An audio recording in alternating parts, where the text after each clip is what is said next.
Hello everyone, I'm going to introduce myself. I'm Nithya Koor. I work as a Chief Operational Head for both Splendore New Zealand Limited and Splendore Overseas Education Consultancy, 𝐻𝐿Te, India. I'm going to talk a little bit about myself. I work as a registered nurse in Tifatu Palmerston North. I also work part-time as online 𝐻𝐿Te trainer. I'm doing my postgrad studies as well. So I'm so glad that I could assist a lot of internationally qualified nurses to get trained in 𝐻𝐿Te, prepare for the 𝐻𝐿Te exam and get registered in New Zealand. So they all are working in Aotearoa, New Zealand and Australia as well. Today we're going to visit Universal College of Learning, UCOL, Palmerston North Campus. So we're going to meet a different representative of different courses. They're going to give you in detail about their course, what the prerequisite enrolling that course, what's the outcome of that course, or what the opportunities of that course. Splendore New Zealand is registered in Palmerston North and all our dedicated team live in Palmerston North. We are local. So we are here to support you. If you choose Splendore New Zealand, we will be providing all the assistance with airport pickup, drop-off, and we will find accommodation for you. We will help you with the grocery shopping. If you have any emergencies, call us 24/7 and we will guide you to find a job in Palmerston North. And there is lots and lots of help available if you choose Splendore New Zealand. Choose us to build your dream and career. So please contact Splendore Overseas Education Consultancy Private Limited, 𝐻𝐿Te, India. Yeah, let's go and meet the team.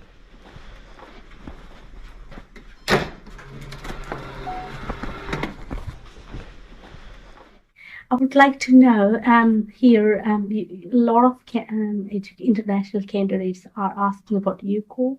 They want to, come into the Palmerston North. I would like to know how does the education of nursing works here. Absolutely. So anyone can apply for the Bachelor of Nursing here at UCOL. For our international applicants, we have lots of interest from a range of people across different countries who may have experience in nursing within their country. They can apply for a process called recognition of prior learning, and that may save some of the time in the program. But we have a very supportive program and a strong international team. So when international students do come to New Zealand, there is additional support that they can have around English language and some of the extra support that they do need. Our program meets the requirements of the New Zealand Nursing Council, so that has a strong emphasis on some of the cultural sensitivity, te reo Māori and tikanga, which is really important in the New Zealand setting. So all of the learning that you need for that is delivered as part of the program. Yeah. Oh, I remember that when I did the CAP course, we had to go through a lot. The international students has got a concern that, initially they have to, attend those sessions before they go to the actual nursing, practical things. And some of them have a question that, we have to go through it. How do we put into practice? So are they going to teach the, those guys in the clinical setting as well, in the simulation as well? Yeah, so the nursing program has a combination of theory and clinical learning. So there is that combination. They do have some classroom sessions where they're learning the theory and some of the wider information related to nursing, but then other times they're in clinical learning settings such as this area, learning those nursing skills. Or they're on their clinical experiences in hospitals and wards, working alongside qualified registered. So people can start at the start of the year or in the middle of the year, and that makes our program quite flexible because sometimes life happens. Sometimes people need to take a break and head home for various reasons, and that means instead of waiting until rejoin next year, 6 months later, in the middle of the year. So it makes it really flexible and supportive. Life often happens. There's lots of babies that seem to come along during the 3 years, but it does give that flexibility. That's great. So we have bachelor degree, which is 3 years, and RPL is how many months? RPL is 2 years currently, and we are working through a process to revise our curriculum at the moment. So we will have a newly updated curriculum for delivery next year. So I don't know if there will be changes in relation to RPL with that, but we're working through that at the moment. So how many weeks the students have the clinical placement? It depends on the year. In the revised curriculum, there is 5 weeks in the first year. That's generally in aged residential care, a combination of morning and afternoon shifts, Monday to Friday, so no weekends. In second year, there are 2 placements. Each one will be 4 weeks in the revised curriculum, and that could be rotating roster. So you'd be working alongside a registered nurse preceptor and typically follow those shifts. So that could include weekends, or it could include some night shifts. That's in the hospital setting, in a medical surgical setting, and in a mental health setting. So mental health could be inpatient mental health, or it could be in a number of community providers. Then in the third year, we have a community health placement. So that is a 5-week placement. That could be in a GP practice, or with hospice, or district nursing. It could be with tamariki ora nurses or blanket nurses. And then the final placement is a 9-week transition placement. It's often referred to as transition to practice.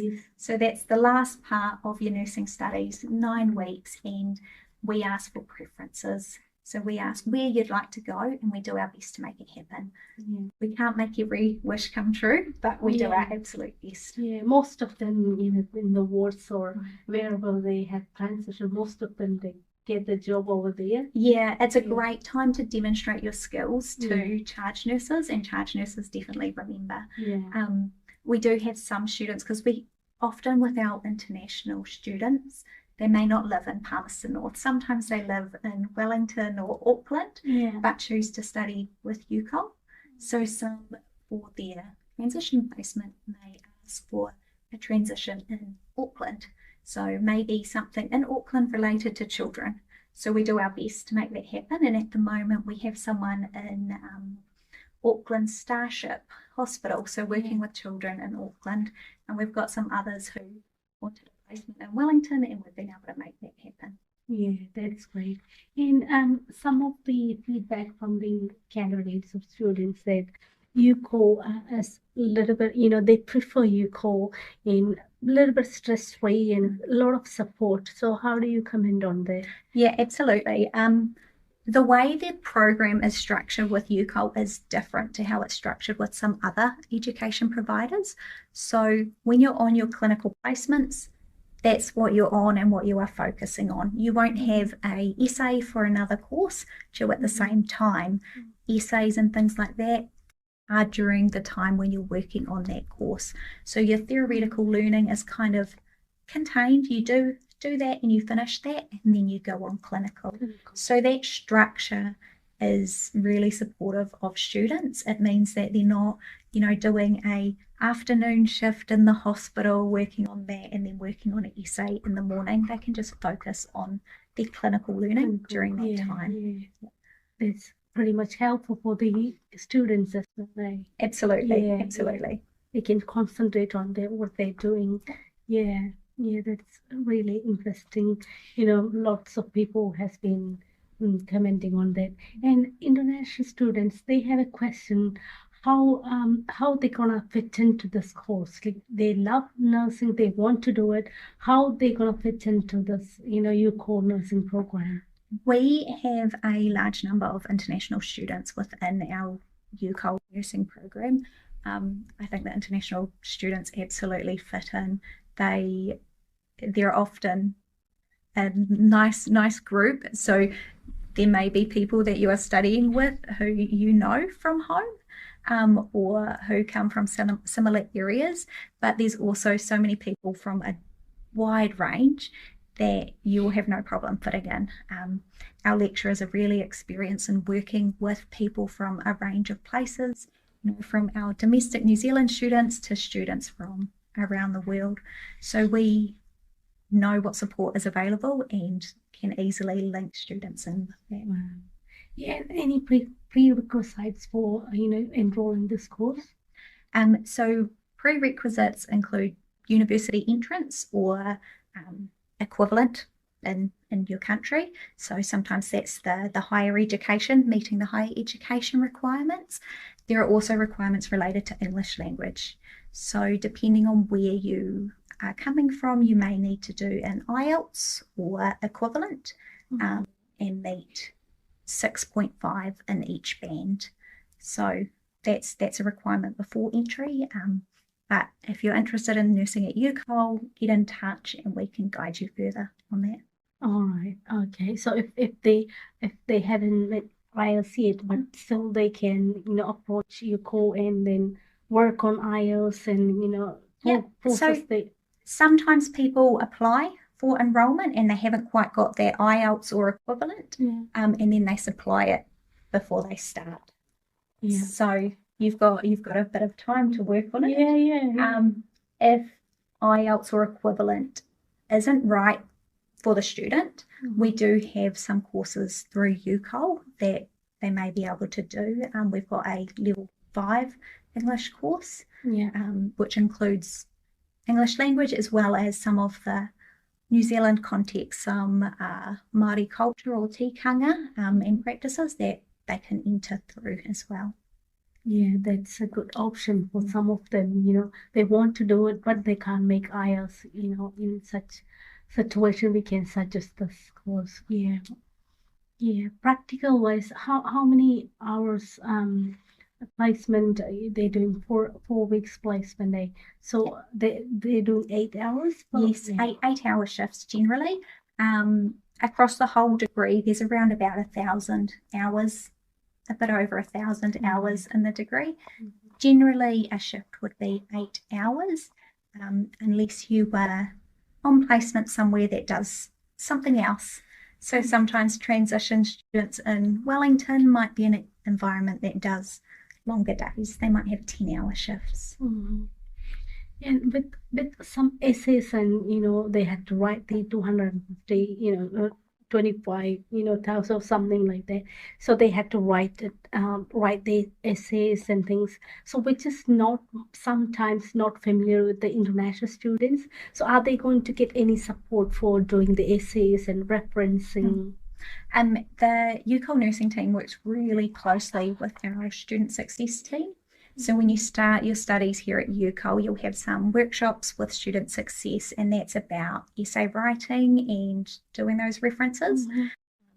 So when you do get to the point that you've got an essay that needs academic references, you've already had some education on that and you know where to go if you need more help. Yeah, and you have library to access. Oh, absolutely. One of the great things about studying with UCOL is we have access to something called Clinical Key. This gives online access to textbooks. So the nursing students don't need to purchase any textbooks. Instead, they can go on through their online access and access any required text that they need. So we have a library that's really well stocked with hard copies of textbooks, but there's also electronic copies that they can access while they're studying with us. Do they need to pay for the clinical key? No, that is included within their course fees. Yep. So there's no additional cost for that. What extra packages they'll get if they enroll to the Bachelor of Nursing? Oh, I don't know about extra package, but we do have an incredibly supportive program, and like I've said, that Clinical Key reduces costs. We are always doing what we can to make sure students are not disadvantaged at all, that make sure they are supported and can make their way through the program successfully. We're always looking for new places for clinical learning experiences that give great opportunities to students and ensure that there's minimal travel we do what we can to reduce any burdens on students. Yeah, they don't feel like abandoned. We also have a range of after-hours support that students can access through Student Success. So we do have a counsellor that's after hours. So sometimes if you're off-site and you need someone to talk to during your placement, there is someone that students can contact. And if they can't make the assignments on time, are they going to get extension from stage? Or? Yeah, absolutely. They can speak with the lecturer around extensions, as long as they're communicating with their lecturer beforehand, then their lecturer can provide an extension. Yeah. It depends on the year as to how many days of class a student will have each week, and it does vary between courses, but generally it would be up to about 3 days of classes. There would be some self-directed learning to do around that and some work on assignments. Around about 3 days of class in-person teaching. If they don't have it, they should have a laptop and things like that. But in case if something happened, are they able to come in and use the Yeah, absolutely. And the library service does actually have laptops that can be loaned. So just like you can issue a book from a library, you could issue a laptop. So it wouldn't be a laptop that you could take off to your placement and do all sorts with. But if you did need a laptop, then you could borrow one from the library. So how long they can borrow it for? Oh, I don't know. I don't know. It's probably about a day at a time. But there are some computers and things over in our main block that students can access. Right. If they struggle with the language, like understanding the English, language, there will be support. Yeah, the international team has great support for international students. So I know I've definitely reached out to them before and said, we've got a student who's doing really well clinically, but it's just some of the grasp of English language just isn't quite there for the clinical setting, and the international team's been able to provide support for them to help them to succeed. So I think the UCOL is providing everything, pretty much everything for the international student to support them, bringing up and help them clinically excel in. Absolutely. I personally did my training from UCOL, so I know. And I know I've walked through with lots of qualified nurses through this facility, and I didn't train here, and I wish I did. This is an amazing environment to learn in and to really develop those skills. And it's what every nurse I've brought through says. They're just, wow, I wish I had this. Yeah, IELTS or equivalent. Yeah. So PTE, IT. there we go. I knew someone would know. So IELTS or equivalent. PTE is 58 in all bands. The international student needs to study any science subject before taking admission in UCOL for nursing. Science subject? No. No need any science subject. Anyone can join. So science would be beneficial, but the programs starts at really a beginner level for science, because a lot of people do science in high school. Some of them not relevant. It's animal biology or it's very specific chemistry, and while some of that is helpful, it's not required. Students do have that learning in that first year. There's lots of science in the first year. Another area I get lots of questions about is maths. Again, it's beneficial, but as long as you get that university entrance or equivalent, it's not mandatory.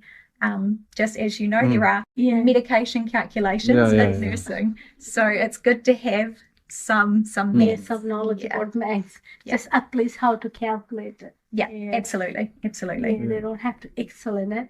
Here we have the calculators. Absolutely, there's calculators that you can use. You have to, do it in their mind. And these days, and we're not too concerned about calculation as well. Sometimes we have in all the hospitals, MediMed and Med charts available. In the past, this recently we started. So it says in here, so you have to draw this much amount, mix it in this, everything is you know, Yeah. explained in there. You know, you do need to learn it, but you know, you don't have Absolutely. to stress about it. you know. Yes, so you don't need to be top of the class in calculus Yeah, or yeah. anything to get into nursing. Just having a bit of idea of Yeah, maths is yeah. good, That's will be right. beneficial. The curtains are pulled at the moment because there's been some exams Oh. going on, so it's just set up for students in exams. Yeah. And it's like a hospital ward, lots of different bays here. Same side.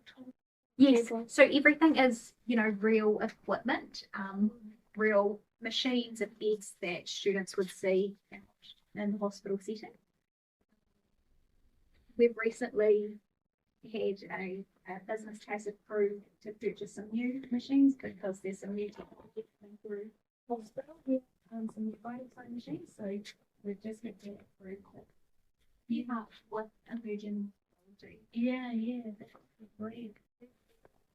They would not have any confusion when they get into the clinical setting. Absolutely. Oh, I've seen it before. I've done it before. Yeah. Yeah. And we try to keep a range of equipment so that they are familiar with it and don't go out to clinical and don't know what to do. Yeah.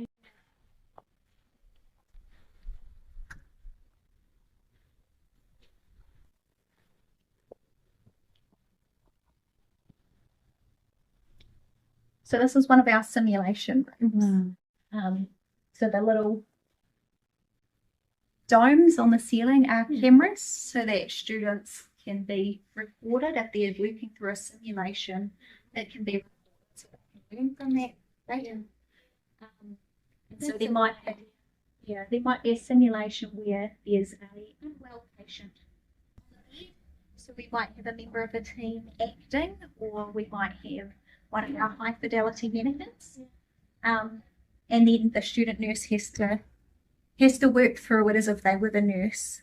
And so we've got a phone that calls through into our control room there. And so someone will be on the other end playing the part of the doctor, and they work through that process.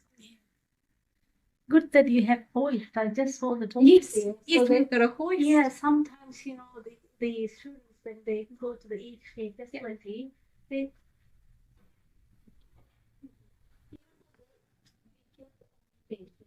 they struggle to use Yeah.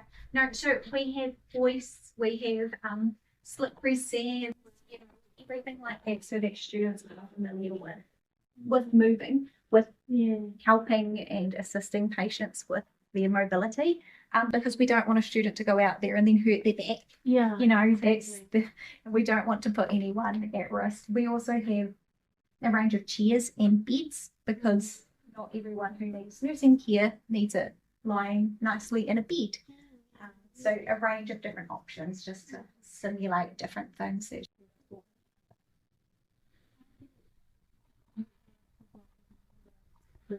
Trained right from the beginning, and with visualizing this, lab is like kind of reassuring for them. All right, so they will be more confident in what they're doing at the hospital or each care facility.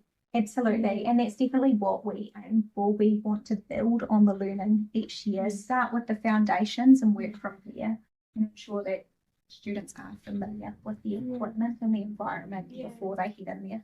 The sharp container. I know, sharp containers, everything else. So particular, well Yeah. arranged, call bell system, the same call bell that hospital got. And so we use the hospital as a supplier. We use the same linen company that the hospital uses.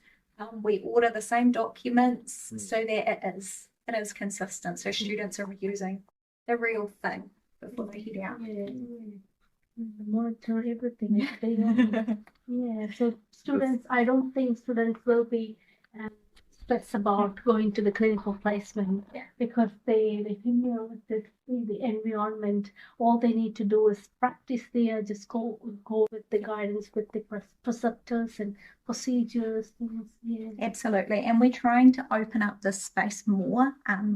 One of the team members has been running open lab sessions, so that students in between classes and things, if they need a bit more practice, they can come in and use the space. So we're trying to make it a really welcoming space so students can come in and get familiar before their placements.